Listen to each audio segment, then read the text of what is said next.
Halo sahabat Ruang Novel, kali ini Ruang Novel akan menceritakan serial baru Donghua berjudul Jade Dynasty.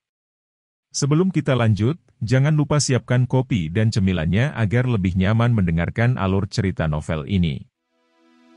Villa bergengsi. Setelah menyelamatkan Li Datou dan membawanya pergi, dengan elang berkepala putih, Chu Feng mengirim Li Datou kembali ke kota kecil. Untuk menghindari masalah yang tidak perlu, Chu Feng tidak langsung mengirimnya kembali ke kota. Dia mendarat di luar kota kecil. Juga, untuk mencegah kepala ilusionari Thunder School membalas dendam, Chu Feng memberi Li Datou salah satu dari Cosmosas yang dia ambil dari kepala muda ilusionari Thunder School dan yang lainnya. Ketika dia memegang Cosmosak, Li Datou sangat tersentuh sehingga dia tidak tahu apa yang harus dilakukan karena dia tidak bisa memikirkan alasan mengapa Chu Feng akan membantunya. Jadi, setelah beberapa saat ragu, dengan penuh rasa ingin tahu dia bertanya, "Pahlawan muda, mengapa kamu membantu aku?" Saat dia menghadapi pertanyaan Li Datou, Chu Feng ringan tersenyum tetapi tidak menjawab. Dia melompat ke elang berkepala putih, dan ketika elang berkepala putih mengepakkan sayapnya yang besar dan bersiap untuk naik ke langit, kemudian, Chu Feng berkata kepada Li Datou, "Kembalilah dan katakan ini kepada kakekmu di tempatku, terima kasih telah mentraktirku makan." Pada saat yang sama bahwa suaranya selesai terdengar, elang berkepala putih sudah naik ke udara, dan dengan teriakan yang menusuk telinga, itu mengalir lebih dalam ke Provinsi Qin. Adapun Li Datou, dia bukan orang yang bisu, jadi dia tahu bahwa kakeknya pasti telah melakukan sesuatu sehingga pemuda misterius itu akan menyelamatkan hidupnya. Setelah membereskan seluk-beluk situasi, tanpa ragu lagi, Li Datou dengan cepat pergi ke kota kecil tempat keluarganya tinggal. Pertama, dia perlu memahami apa yang sebenarnya dilakukan kakeknya. Selanjutnya, adalah dengan cepat membuat rencana untuk seluruh keluarganya sehingga mereka dapat dengan cepat meninggalkan kota kecil, untuk dengan cepat menjauhkan diri dari jangkauan kekuatan ilusionari Thunder School. Di dalam kota kecil, Lord Li sudah bangun. Namun, karena cucunya menyinggung kepala muda sekolah guntur ilusi, dikurung di penjara, dan tidak diketahui apakah dia saat ini masih hidup atau tidak, Lord Li benar-benar sangat sedih dan sedih. Sebagai seorang lelaki tua yang terlahir sebagai rakyat jelata, ketenaran, keuntungan, dan kekayaan sangat berarti baginya. Bahkan tanpa harta keluarganya saat ini, ia masih bisa hidup melalui hari-hari miskin.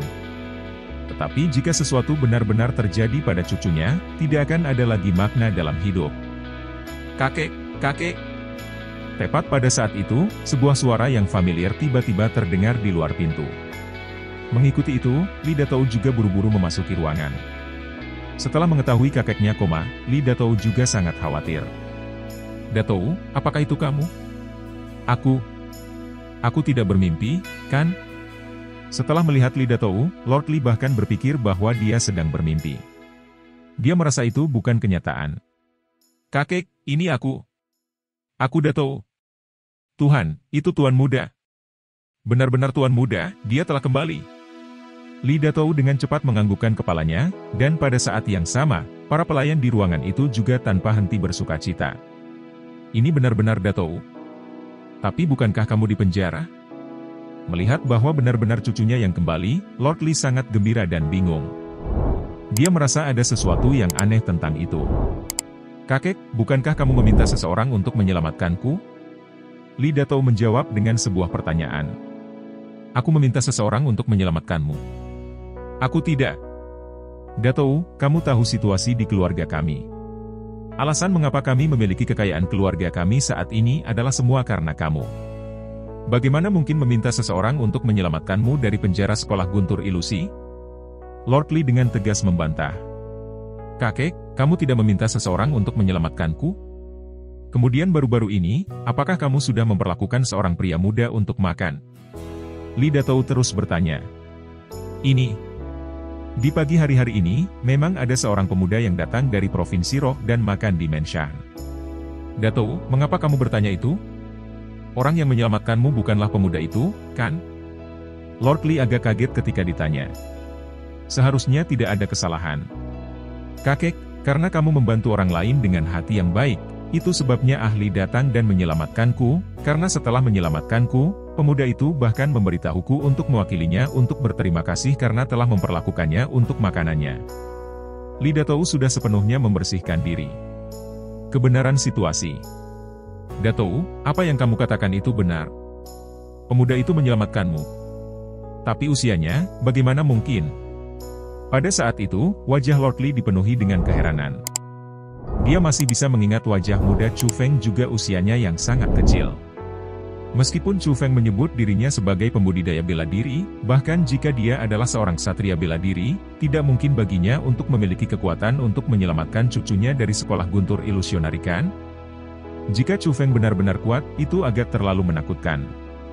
Itu bukan masalah yang bisa diterima oleh warga biasa. Dan ketika dihadapkan dengan pertanyaan Lord Li dan yang lainnya, Li Datou menganggukkan kepalanya dengan konfirmasi yang memenuhi wajahnya dan berkata, itu adalah seorang pemuda, dan tentu saja pemuda yang kamu bicarakan juga. Kakek, kali ini, kamu secara tidak sengaja menyelamatkan hidupku. Melihat Li Datou begitu yakin, semua orang tidak bisa menahan nafas dingin, dan mereka punya pilihan selain percaya bahwa orang yang menyelamatkan Li Datou adalah pria muda yang makan di dalam mensyah pagi ini. Namun, dibandingkan dengan keterkejutan orang lain, pria dengan kumis berbentuk 8 dan beberapa pria besar memiliki wajah mereka yang dipenuhi rasa takut yang masih ada. Selama mereka ingat bahwa, mereka memiliki mata tetapi tidak mengenali Gunung Tai, dan hampir menyerang seorang ahli kultivasi bela diri yang memiliki identitas khusus, mereka masih akan merasa sangat ketakutan dengan ketakutan tak berujung yang tinggal. Setelah itu, Li Datou juga mendengarkan instruksi Chu Feng. Pada hari yang sama, dia dengan tergesa-gesa membawa kakeknya serta keluarga dekatnya dari kota kecil itu. Namun, Chu Feng tidak tahu apa-apa tentang reaksi keluarga Li di rumah besar mereka karena tujuan Chu Feng saat ini sangat jelas. Itu untuk memasuki Thousand Monster Mountain, dan setelah mengetahui bahwa Thousand Monster Mountain adalah tanah berbahaya di mana Monstrous Monsters menyatakan diri mereka sebagai penguasa, hanya ada satu kesempatan bagi Chu Feng untuk memasuki Thousand Monster Mountain. Itu untuk masuk melalui villa bergengsi. Meskipun Provinsi Qin sangat besar, dengan kecepatan elang berkepala putih berkualitas tinggi, Little White, setelah beberapa hari lagi, Chu Feng akhirnya tiba di villa bergengsi. Meskipun villa bergengsi dinamai sebagai villa, itu adalah kekuatan yang sangat besar. Di atas barisan pegunungan, beberapa kota besar diciptakan.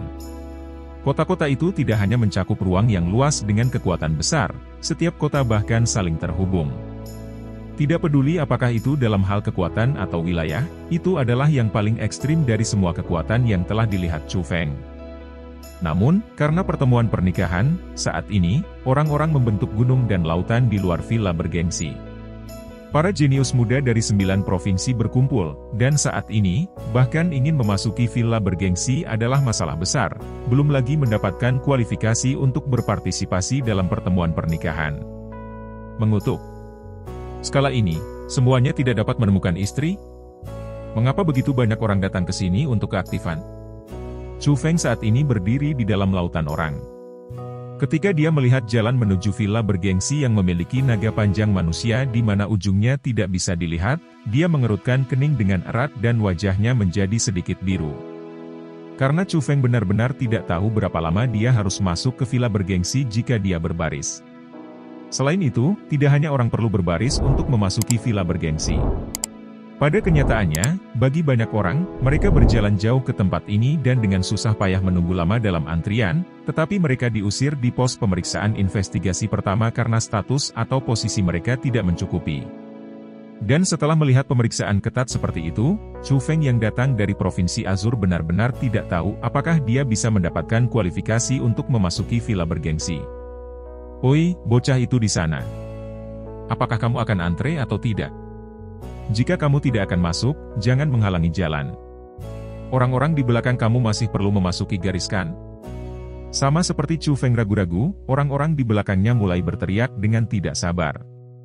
Kamu sialan, ketika Chu Feng yang sudah tidak memiliki suasana hati yang senang mendengar bahwa orang bahkan berani melolong padanya, kemarahan yang tertahan di dalam hatinya mengalir keluar dengan deru. Dia membalikkan kepalanya dan akan mulai menghina, tetapi ketika dia mengalihkan pandangannya ke belakang orang itu, matanya tidak bisa membantu tetapi menyala dan wajahnya langsung berubah bahagia.